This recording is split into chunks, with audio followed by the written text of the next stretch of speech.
whole purpose of the interview series is just to give you an opportunity to tell your story, talk about what you've gone through, the different experiences that you've had, the kind of work that you've done and are doing in the community, and just giving you an opportunity to show the rest of the world that Louisiana is a place of diversity and a place of problem solvers, not just a problem to be solved. And the question that I want to start off with is simply, where are you from? Where are you coming from? Yeah, so I am from Baton Rouge, Louisiana. I was born and raised here, and then in college I got to travel a little bit, went and lived in France for a semester, and then came back. Always come back, family, friends. It's hard to leave Baton Rouge. Dust always settles here. And then I got to leave again for my grad school. Went to SIT Graduate Institute in Vermont for 2 years, and that was a great experience. And I know with this, the AT1 project and expanding globally the roots, the first time I started questioning everything people told me around me, I grew up around the same people, was in France. It was just like I'd say something, and I could see people's facial reaction going like, that doesn't make sense here. I thought that was a great experience for me, and it just kind of continued on. So that's kind of where I'm from. I kind of want to walk through that journey as far as how you got to from one point to the next.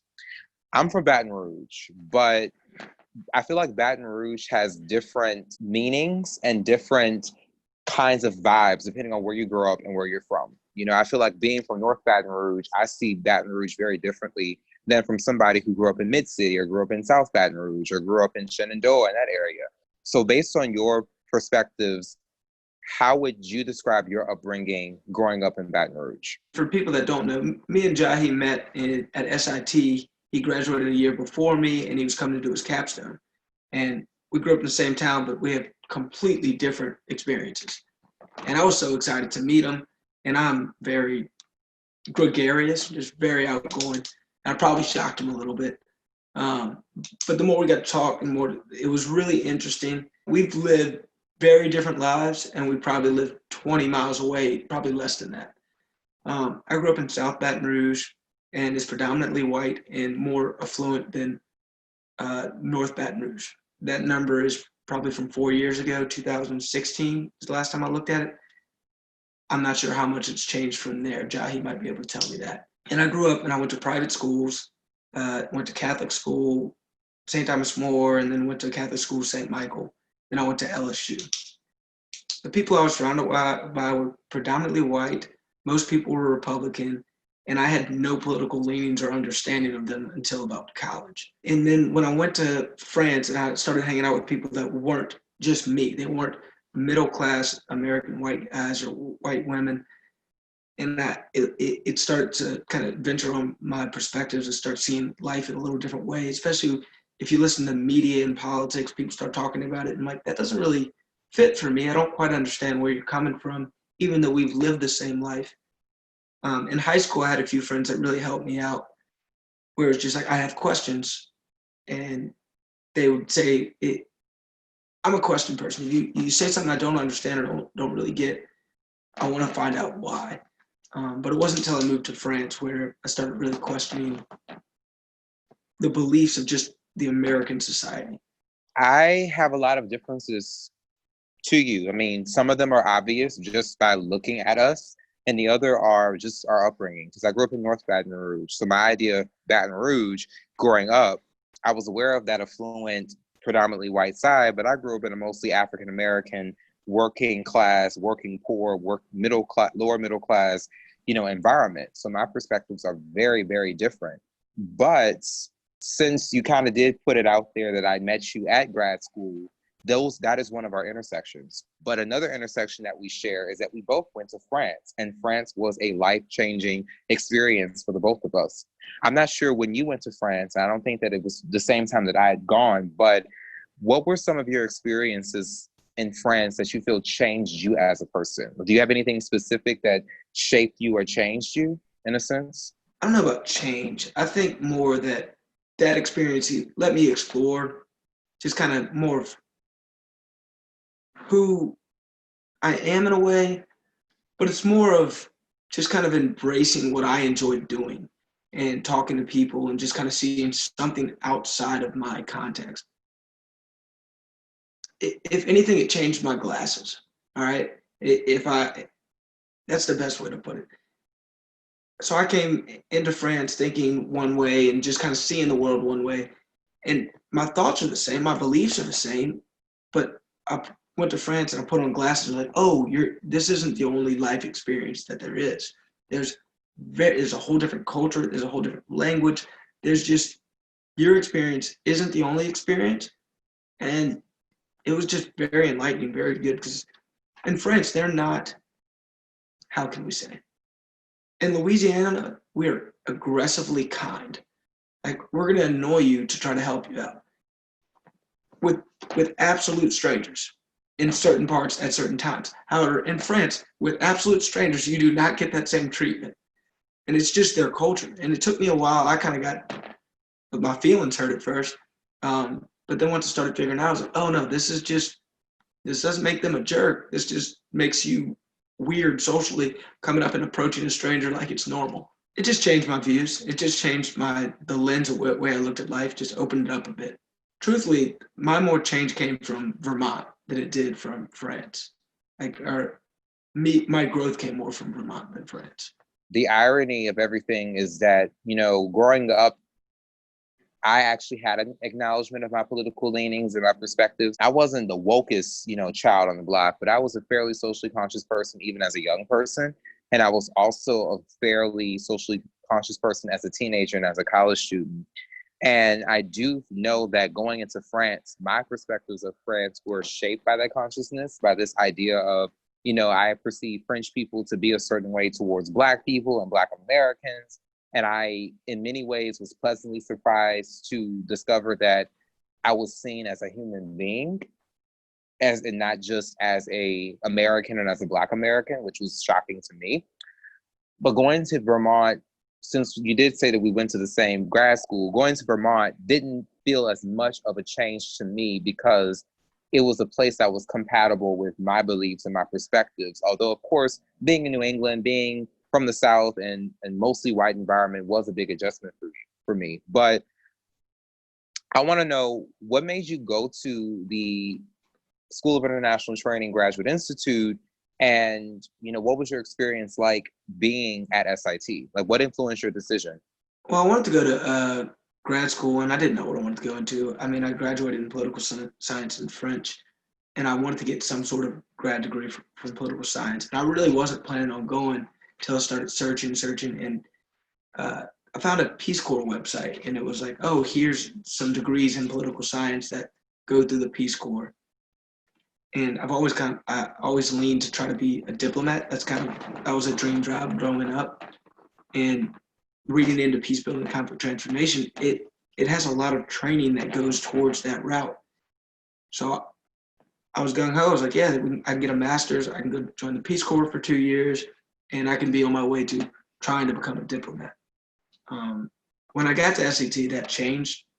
I started doing interviews and research on Baton Rouge. I did it once, and I was like, oh, we have problems here. Like, this is my hometown. I care about it. I want to come back here and try and help out in whatever way I could. I was gung ho once I looked into the program. Once I looked at how good they were at what they did, like peace building and conflict transformation at SIT was wonderful. I mean, the 3 teachers we had, they're pretty well renowned in their field. And looking at their website, I was like, man, I really want to do this. And as long as I could do it financially, which I was lucky to be able to, I mean, still paying some of it off, but I was all right, let's go. And so once I got there, I was surprised culturally more than anything. It was a culture shock in Vermont. Most of the people on that hill, about 80 students, they were strong, staunch Democrats, probably a lot of social justice themed people that really care about their social justice. I don't know perfect terminology or anything, but it just was a culture shock. And terminology was one of the biggest culture shocks.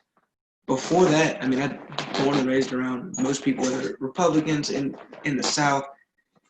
It's just, you don't monitor your words much. people say things, and it's not about political correctness. It's just trying to communicate in the best way you know how.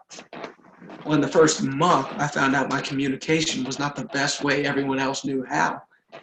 And it was a lot of just politically correct terms and how to say it and changing vernaculars, because there's a different language from the North to the South. They're not going to say, go ahead. Yeah, okay, so what is an example of that? Because I often hear the word political correctness, and to me, it can be a very neutral definition, like, oh, just kind of speaking in a way that is more palatable to people, and sometimes it has a very charged definition. So what did you mean by political correctness? Okay, so it depends on the situation. Sometimes I think people are too, how can I say, too strict on having everything perfect. You can have a few words where it's like, well, it might sound a little bit off, but there's nothing negative in the connotation. However, there's other ways where it's like, it's just wrong, and we just kind of need to fix this because it's hurting people.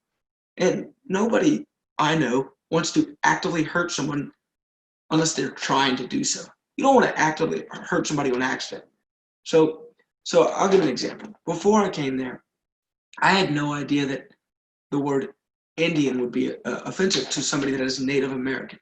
Now, when I thought about it, I was like, yeah, that would absolutely be offensive, because they're not from India.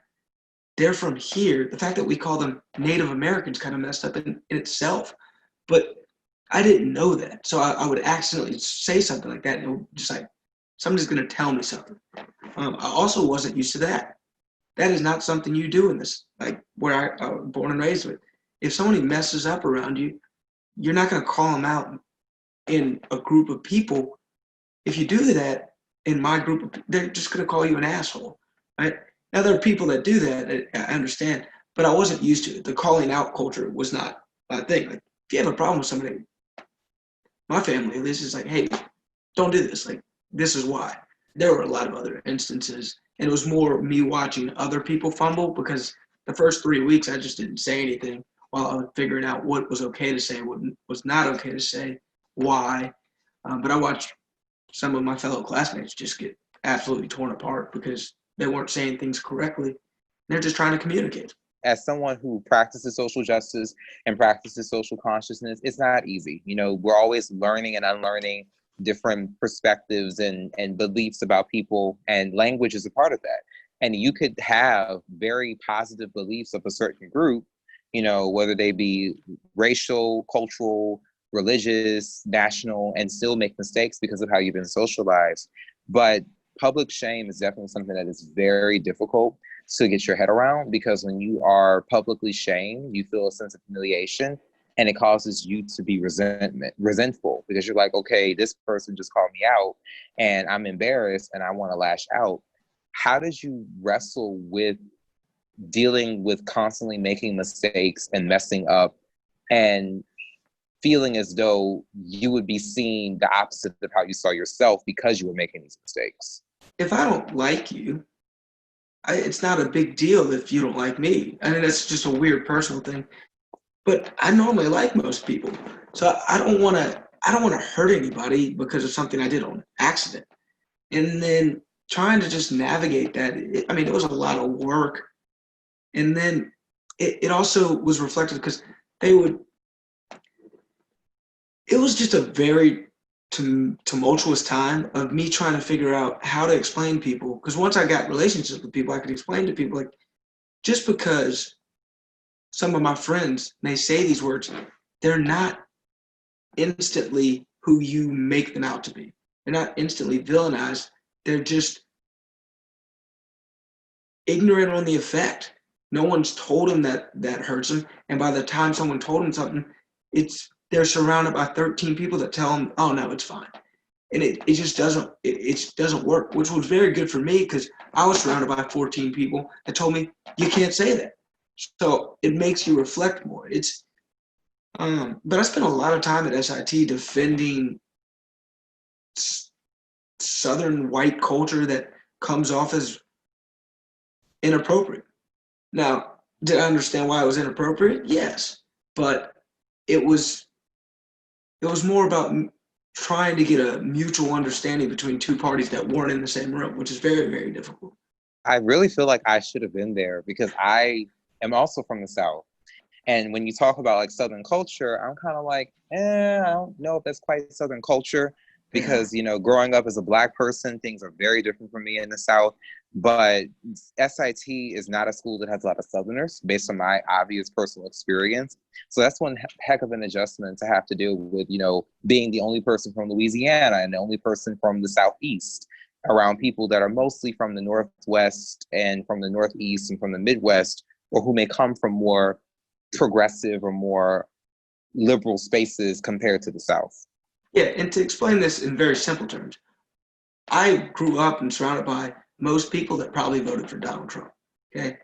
And they can sit there and talk to me for hours about why they did it, and they'll have logical, intelligent reasons for doing so. Now, personally, not a Donald Trump fan, okay? We don't need to get into that. But that's my background. I grew up with middle class and rich and poor, but white, affluent people.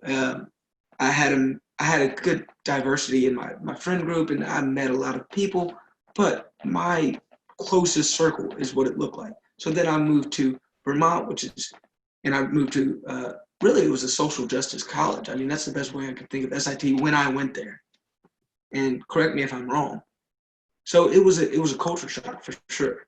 And you met me in May of 2017. And I just think that it's important for me to point that out on the interview because timing is very crucial. Mm-hmm. I came back home when the summer of 2016 happened, like when it first started. So I experienced my reintroduction to Louisiana with the Alton Sterling police brutality incident, the police ambush on Airline Highway, and the Great Flooding. Mm-hmm. You left Baton Rouge at that moment of time. Yeah. So how did it feel to leave your community during a time of turmoil and then go to SIT, which is a school that was very much rooted in like social consciousness and social justice? And while being at SIT, you literally had such a rude awakening of yourself and how you saw the world. It was unfortunately the right time for me to be at SIT. And I mean, I would have liked to be home, but honestly, the viewpoint in which I got to look at it from SIT was probably a better angle, because back home, I could still talk to everybody. If 75% of the people I'm talking to are going to view something probably the same way, then I'm going to absorb that information more. But being at SIT, I've got 50% of the people I'm talking to, everybody that I'm surrounded to talking to about basically one viewpoint of it. And then I've got back home, I'm talking to everybody, and they have a different view. If I was in Baton Rouge, I would have had to call like 2 or 3 of my friends that I knew that happened to view it differently. And more like 4, 5, 6. But at the time, it was a very small group of people that I trusted with my opinion, because I'm not going to talk that deeply to people that aren't in my circle.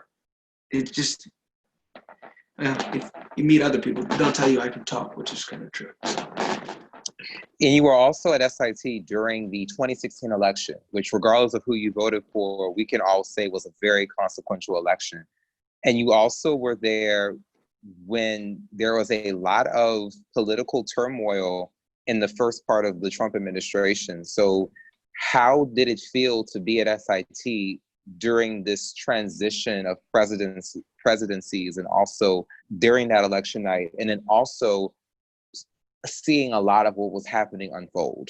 I had very mixed views about it. Anybody that knows me, I was a big Bernie fan. I had my mixed views about Hillary too. I'm not the biggest Hillary supporter. I don't dislike her or anything like that. It just wasn't my candidate during the presidential election. Right? But the best way I can explain why I don't like Donald Trump in very short words is he's a jerk. He doesn't care what other people think. He thinks about himself, or at least what his goals are, more than anything else. And he doesn't seem to have a lot of empathy for others, which is strictly against who I surround myself with, who I care about. Just be good to people. Like, that's very core to me. Just be good to people. And I don't think he is. So I don't like him. That's as simple as I can get with that. My reaction to him winning was not nearly as dramatic as the people surrounding me. People didn't want to do stuff for days. I was like, man, this is an election. Sometimes you don't get who you want in the office. And you got to kind of push through that and keep working on what you're working on. I know this will probably affect the social justice push, but like, that's not the right time to. And I get it. It meant more to other people than me at the time, and I get that. Like, hey, that hurts, right? But I was just shocked by the reaction. I thought people took it harder than I expected anybody to take it. To be honest with you, I think that in retrospect, we were in a very different place, whether you supported Donald Trump or were against him in 2016 than we are right now in 2020 in the middle of a pandemic. Like, our brains were not necessarily comprehending what we would later see. And just to be clear, the H1 Project is a nonpartisan organization. We do not endorse or critique candidates or political figures. We simply critique policy. So we're not I will not personally say anything, to speak against or for a certain political candidate, but I will allow other people to speak as well.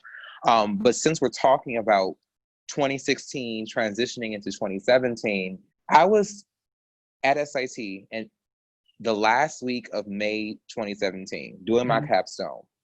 It was revealed to me that there was a Baton Rougean, at SIT as a student. I couldn't believe that, but I wanted to ask you personally, how did you figure out that there was somebody else from Baton Rouge on your end? Well, I talk about Louisiana all the time. When I was in Vermont, it came up constantly. I think it was my accent, and they enjoyed just how, I don't know. I love Louisiana. I love my hometown. I got a little homesick, and it came up a lot. And so the minute someone else found out, like somebody I think heard about your capstone and they read, oh, he's from Baton Rouge. And then I think it was John Ungerleider, because we both had him as a professor. He goes, oh yeah, this guy's from Baton Rouge as well. Like, y'all follow some of the same topics, and I was like, yeah, I'll go find this guy right now. I think I hopped on a bike and went to the library. Yeah, and I was very much in shock because I was like, okay, first of all, there's somebody from Baton Rouge. When I was at SIT, I was the only person from Louisiana, and there were only like a handful of people from the South. Mm-hmm. And I was the only person from the South who was still living in the South. Like, a lot of my classmates were from the South who were living abroad or living in another part of the world or the country, and I was from the South straight. I moved from New Orleans to New England to go to grad school, straight from Louisiana. And everybody else was like, oh, I was in Korea, I was in Chile or whatever. And that was, for me, a very interesting time because we come from very different worlds and different perspectives and different life experiences. And so for me, I was a little cautious, honestly, because I was like, okay, he's from Baton Rouge, but do we have anything in common? And then I got to talk to you and I was like, okay, he seems like a cool person, like, cool guy. And then you were able to come to my capstone. And in many ways, it was a reflection of the summer that we had in Baton Rouge. And it was a reflection of the summer that I had experienced coming back home. You experienced it on your way out. And so for me, I was like very passionate about my capstone and very passionate about telling the story of my community through the lens of someone who wanted to bridge both worlds. I wanted to do diplomacy and, meet people from all over the world, but I also, through being at SIT and growing and evolving, was very deeply rooted in my community. So I kind of did a capstone and a presentation that married those two things. And the capstone experience was one which I feel was one of the most life-changing ones for me, because I was able to tell my story in a very genuine way and be very well received in a way that I never thought I would be. I had people telling me, oh my God, this is the best capstone that I have, seen. And I was like, oh, cool, I'm awesome. Because, I'm not really much into bragging about myself. But to have people say that my capstone was genuinely interesting, like they literally wanted to read the paper from the presentation, I was deeply moved by that because all I was trying to do was tell my story in an academic way. It was great for me to be in that room because I got to see a perspective, because we have very different views on a lot of things. I mean, we've talked countless times, and we see the same things, and we'll have different views and different discussions about them. So for me to see your presentation about the 2016 year in Louisiana, if anybody hasn't really knew that was about, that was Alton Sterling, the flood. There was the retaliation shootings of the police officers, and the turmoil in the city was just, it was terrible. And you were living there during the time that I was at SIT. So can you give me a reminder, and everybody listening, what was your main idea of your capstone? So my capstone was actually based on a marriage between two ideas. One was the original idea and one was the new idea. Before the summer of 2016 happened in Baton Rouge, I was going to do something with international students because I wanted to do international student advising. I wanted to do something working with immigrants and international populations. So I wanted to like interview them and see what their perspectives on race and like other social justice issues in America were. And then the summer happened. And I was so moved by the protests and the outrage.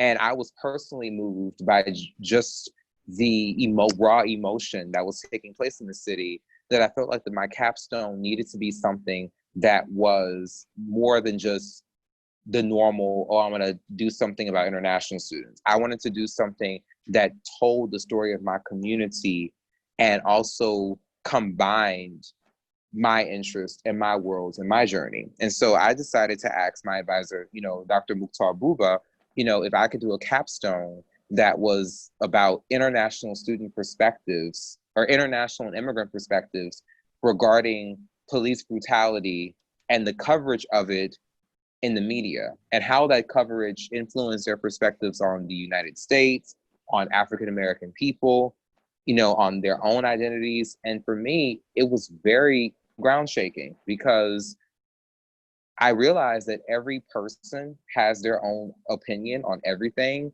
And just because you're from another country or have another cultural background doesn't mean you're not paying attention.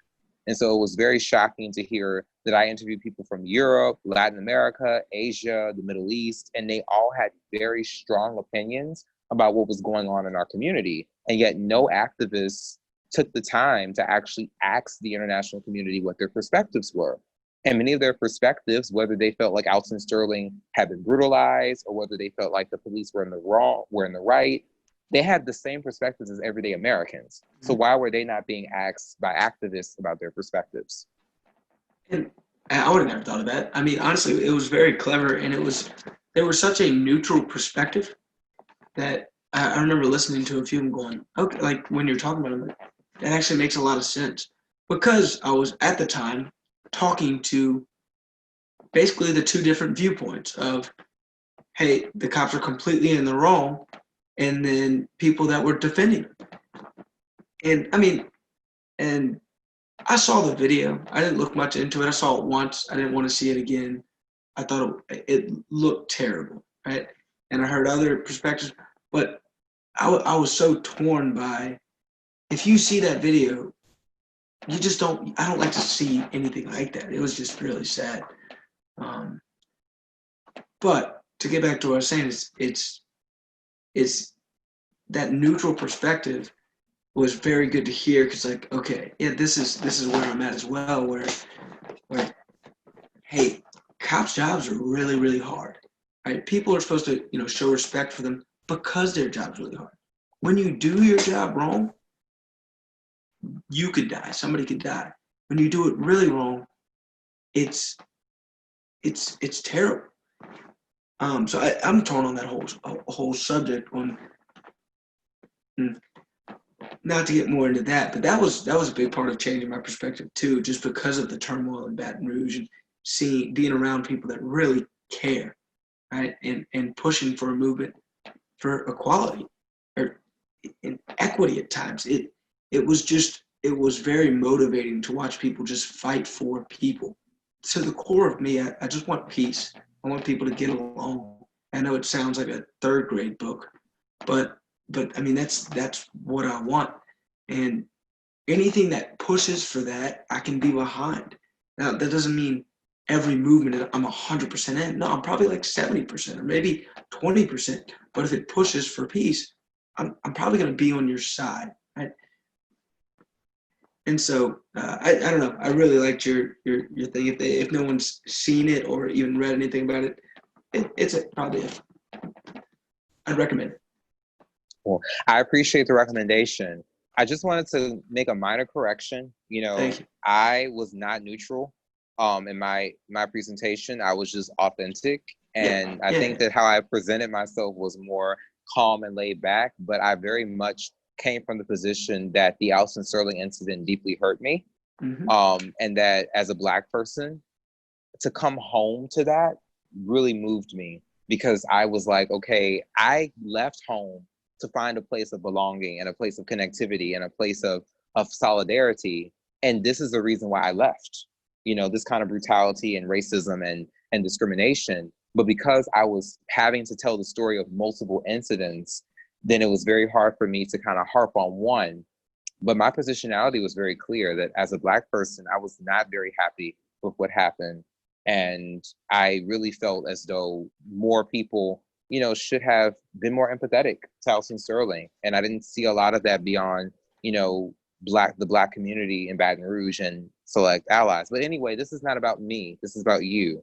So I want to redirect the question back to you a little bit. And I wanted to ask about your experience being back home, because I came back home in 2016 for the Alton Sterling incident, and I had been at home for about a year by the time you came back for your capstone and your practicum. So tell me what the experience was like coming back home to Baton Rouge after having learned all those things you learned at SIT, and then having to come back home after having, had a change in perspective, or at least a metamorphosis in how you saw yourself and saw the world you lived in. In the middle of my SIT being there, I started doing research, just kind of keeping in touch with Baton Rouge. And then I did one paper on Baton Rouge, and it was about violence. I mean, it's just during the time at the Alton Sterling, or police violence, police brutality. I looked into those numbers, looked into that information, and I looked into the violence in Baton Rouge, and we have a very high murder rate, something you don't ever want, especially as somebody who I have a master's in peace building. So I did one paper, and I was like, okay, I'm coming home. Because even me being there, I think I could help. I joined a nonprofit for my, what's it called? An internship that we had to have for our master's. And it was with SBP, because the flood had happened. So SBP is a disaster relief company, started in New Orleans. And Habitat for Humanity is very similar to that. Go help rebuild houses. And after the flood, a lot of people were pushed out of their homes. 2016 flood did not get a lot of coverage in Baton Rouge, even though it was a terrible flood. Didn't matter where you lived, everybody got hit by it. My grandparents flooded.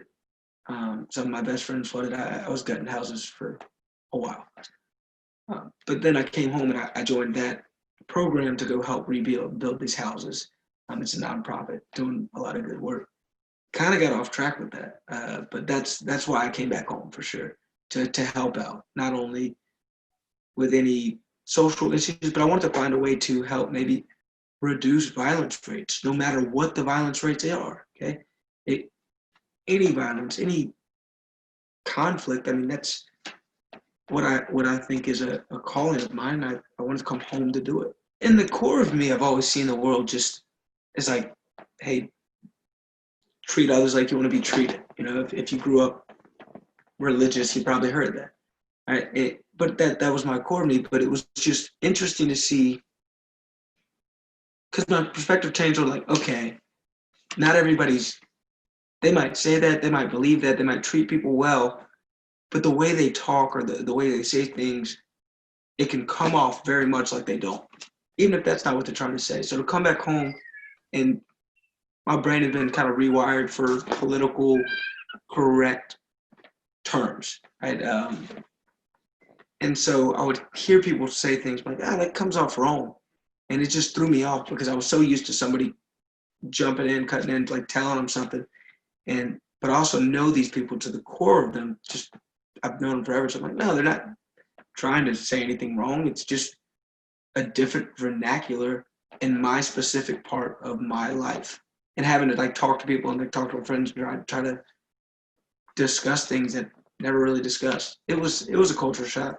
What kind of work did you have to do to get your bearings back home, being back in Baton Rouge? Because I know for myself, I felt like I had to start all over. You know, I had to find new friends and find new spaces and find new things to be interested in, because when I was growing up in Baton Rouge, I had spent from my birth to my 17th year of life in Baton Rouge, left and went to UNO, went to SIT, basically wasn't involved in Baton Rouge for about 4 years. And when I came back, I was 21. So I could drink, I could do all these different things. But the spaces that I had frequented when I was a kid and as a teenager in Baton Rouge, I had outgrown. So I had to start all over. Did you have that same experience? I'm not sure really, because I've traveled a good bit. And but I did start doing things that I like to do that I'd never tried because I was in an AmeriCorps, so you get people from all over the country, and they're just different. Everybody's just different, and they wanted to do a lot of stuff you do in big cities that, even though Baton Rouge is getting to be pretty big city, I just didn't do the things. Like we'd go do yoga at Tin Roof, or I started going to coffee shops more, just things like that. But no, readjusting wasn't, my lifestyle didn't change. I just fell back into like hanging out with my family and friends and expanding my friend group and maybe expanding things I would go to. The difference is I started joining when I joined the nonprofit and started, the nonprofit group in Baton Rouge is complicated in itself, but for the most part, they kind of have groups. You're like, oh, you partner up a lot. And so you start to meet other people have similar and dissimilar views, but it was a different work style for sure. That makes sense. That makes a lot of sense. I would have to say that everybody's experience is different. So I think for me, you're very different from me because I am very introverted. Well, not very introverted. I'm kind of like, when I want to be, I'm more of an introvert, and I'm also a bit, reserved and a little bit guarded, just to be personal. So me meeting people and socializing with people and connecting with people, that's not something that comes easy to me. So it was very difficult to find my way back. But if you're more extroverted and more outgoing, it's kind of easy for you to fit into different places. And even if you stumble and bumble, you still can bounce back because you feed your energy off of people so much to where, you know how to kind of bounce back when things start to get a little awkward. Whereas me, if I make a mistake, I want to retreat and, go cry about it in my room. Yeah, I could talk to a tree stump and I have very little shame. It's a bad combination for a stranger who is introverted, but it happens. Yeah. But I wanted to also kind of move the timeline along because This is 2017. You're back at SIT. You're back at home, and then you are doing a practicum, and then the practicum ends, and now you graduate, and you have this degree in, peace building and conflict transformation. Louisiana is a state that has a lot of jobs and a lot of opportunities in the oil industry and STEM and these different industries. And of course, there's a lot of work to be done with violence prevention. But how I understand the peace building and conflict transformation degree is that even though it can be applied anywhere, a lot of the people who use that degree tend to be global. Like they want to go to Africa, the Middle East, Asia, Europe, and do work there. And you try to do it at home. So what was your experience like trying to find a job and find a career after having gotten a master's degree in peace building and conflict transformation? And now you're in Baton Rouge, which is not exactly on paper the most globally connected place. It's difficult just in general. I mean, there's very few people I've ever met. I don't know if I've ever met somebody who's like, oh no, peace is not good, right? Like everybody wants that. People go about it a different way. But the master's program I went through is so nuanced for me. Like it's just it's revealing. It's obvious things. It's like trying to solve a riddle. They teach you all this stuff, and you're like, man, this seems so obvious once you tell me the answer to the riddle. But to tell other people the question is like, hey, what you need to be asking, what you need to do to get to the root core of violence is so difficult. It's so human too. It's not, oh, there are high violence rates, arrest everyone. That it doesn't work like that. You have to find the core root. And I did my capstone. I did my basically a mini thesis for my master's on, is violence and poverty related in the United States based on our system? Okay, a system that I will say is not perfect by any means, especially if you grow up poor. A lot of the loopholes come in the system because of money, because we're a capitalistic society. So doing this research, I pulled all of the zip codes in the greater Baton Rouge area. If you're not from here, there's Baton Rouge, there's East Baton Rouge, West Baton Rouge, and then there's cities that are considered the greater area of Baton Rouge, which include, I think, Zachary, I think. No, Zachary might not be. But I'm not looking at the map right now, and I haven't looked at my paper in 3 years, or 2. So, but what I found out was poverty and violence are linked in our system, or at least in Baton Rouge case, it looked linked. When poverty went up, violence and crime went up. And so I wanted to try to do something with that. The problem is there's not many organizations doing that. Now there's a lot of organizations trying to stop poverty, 100%. There's a ton of people that are putting countless money into poverty. Right? And they've just thrown money at poverty. However, we still have problems with it. And it's a huge problem. It's not easy. And then they have a lot of people trying to stop crime and violence. And they're linked. I mean, you won't see people trying to stop crime and violence that aren't mixed up with people trying to stop poverty. However, there's a lot of stuff that is not stemmed in there. And so I wanted to find an organization that did that really worked with. And there's been 2 different nonprofits that work very closely with this. I'm not looking at it. There's one right now. I'll have to look that up because I can't remember, Jahi. And I was trying to get on board with them if any way possible, or at least help them when I was at another nonprofit. I worked at Mid-City Redevelopment Alliance, which works very much in poverty alleviation in Mid-City Baton Rouge. And I loved the work, except I got stuck doing, I basically was HR for AmeriCorps. And while I was doing good work getting people hired and helping out that portion of the organization, and I thought the organization was doing phenomenal work with what they were doing, I wasn't doing what I wanted to do. I wanted to either be in the community helping or strategizing on how my new knowledge from conflict transformation and peace building could help out, because it has to go hand in hand. You can't just stop the violence without stopping the poverty, because the root core is economic problems or economic systems that don't help out. And so it's been very frustrating trying to find a niche for me to help out. I'm currently an English teacher at a high school, and I really enjoy my job and getting to interact with people from all backgrounds and all situations and having a connection with students. But it's just barely scratching the itch of what I want to do. So, I've got plans and everything else, but to go with it. But mainly, I just call people randomly and have discussions about issues. I mean, my main goal for myself right now is just, what are the economic systems that are flawed in our city?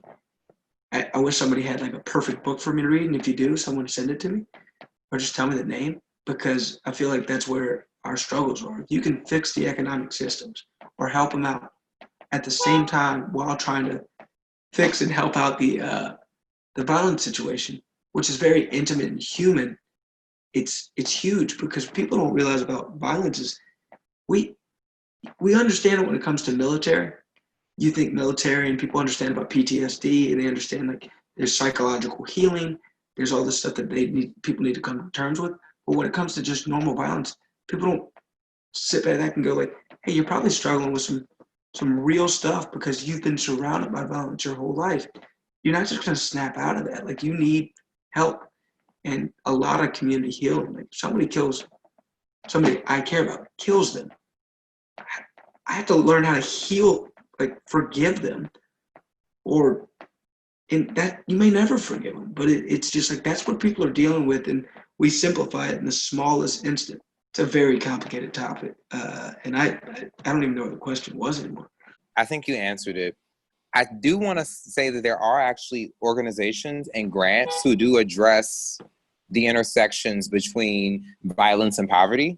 Maybe not in Louisiana specifically I can name, but I do know that that many people do vocalize that as an organization. Mm-hmm. And there actually are grants who address the effect of violence as a mental health issue in the same way that being exposed to war or genocide or other big macro levels of conflict, do to a human being. But I would also have to say that SIT is a lot more in depth in focus. And one of the things that I observed is that SIT had a very academic approach to things. And so if you didn't come with experience, you would leave with a very academic understanding of the problem. But if you came with experience in the field that you were getting a degree in, you oftentimes had conflict because you're like, well, why do we have to theorize so much? Why can't we just get to it? What role do you feel being at SIT played in how you understood Baton Rouge and different social issues, including, violence and poverty that was taking place in the community? Yeah, and let me apologize because now thinking back, I'm not attacking any nonprofit or anything. Like, they're doing great work in both those fields, in poverty and in crime and violence. Like, there's some organizations really killing it, and I'm not going to plug any right now because then I'm not going to plug others on accident, and I don't want to do that. Like, if you're working for poverty and violence, keep up the good work, great.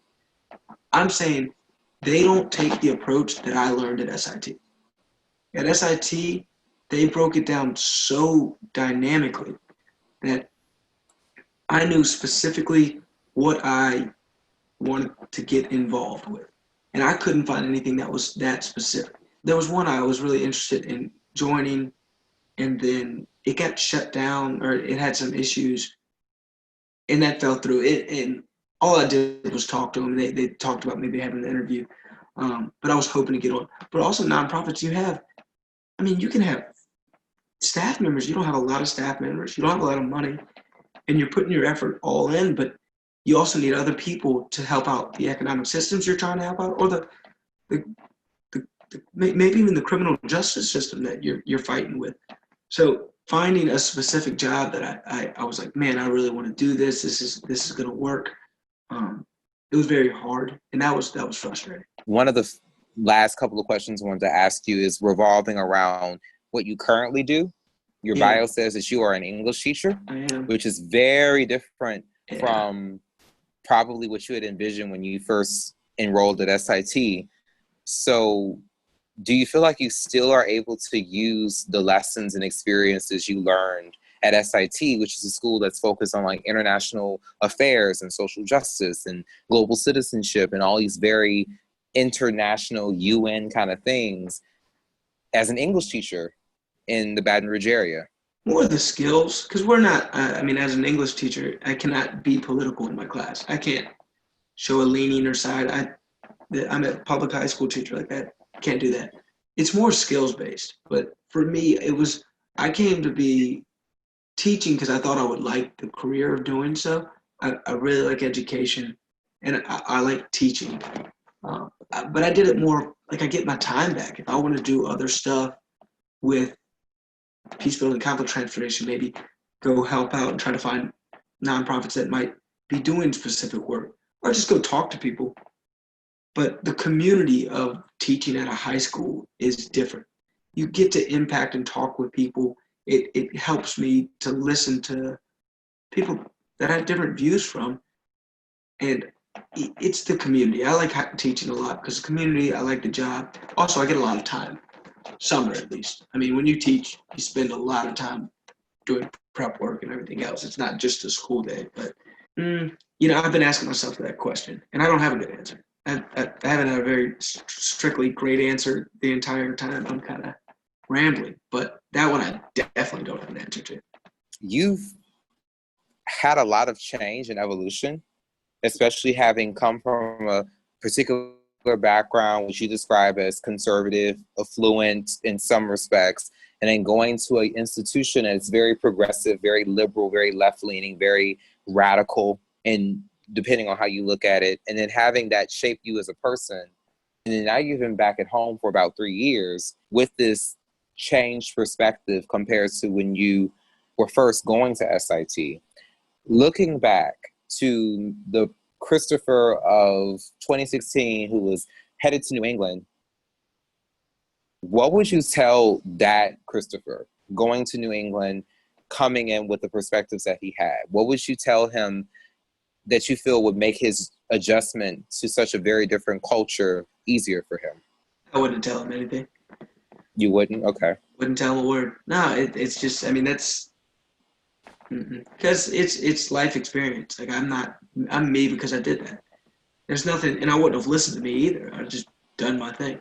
I know it. But do you feel like you've had some changes in your perspective since you've come back home from New England, especially now that we're about, I would have to say, 4 years removed from probably the first day of grad school at SIT? Yeah, my perspectives now compared to leaving SIT are similar but very different. Basically, there's always nuance, and this is something that is very key with conflict transformation. There's nuance in ideas. I believe I'm probably always right and always wrong every time I speak. There is something I say that's not perfect. There's something I say you can probably take something from. I actively listen to people that I disagree with on like media. Like I'll whether it's CNN, Fox, CNN, whatever they are, or like watching YouTube videos of people that have different either political leanings or ideas than me. And I might disagree with 90% of the things they say, but I might get a nugget of information. And I've done that before going, man, I don't agree with you, but what you said is that one bit is important and it matters because it shows you one to the problem of social, social cohesion. Like we can figure this out, but you have to be able to listen to somebody you disagree with and be patient. And I think the biggest thing for me is just, I got back home and I wasn't patient. I wasn't listening. And I don't think we listen. People suck at listening. I'm guilty as well. I suck at listening at times, but when things matter, you need to listen. Like if there's a problem, you need to listen. If there's a lot of people angry about something, they probably got a valid reason, even if you disagree with them. It's like you got to find that core to their problem to figure out why it's a problem. If you don't mind, I'll talk about a conversation. Well, no, I'll talk about a conversation I had, and and this is key to just the fundamentals that we're missing. So, grew up South Baton Rouge, born and raised, and I'm a white guy. Whenever people talk about taking down statues and even the Confederate flag, growing up to me, the Confederate flag was just Southern pride. No one told me anything else. It was just Southern pride. I was like, oh, people are proud of the South. I'm proud of the South. Not a big deal. I didn't have one, never put it up or anything like that. I just saw one. I was like, oh, somebody's just super Southern. They're super into that, whatever. No big deal. But then having conversations with people that didn't grow up my background, mainly people that weren't white, it was like, oh, no, that means racist. Like that 100% means racist, like stay away from that. I'm like, really? They're like, oh yeah, Confederate statues? Like, I don't like that. I'm like, why?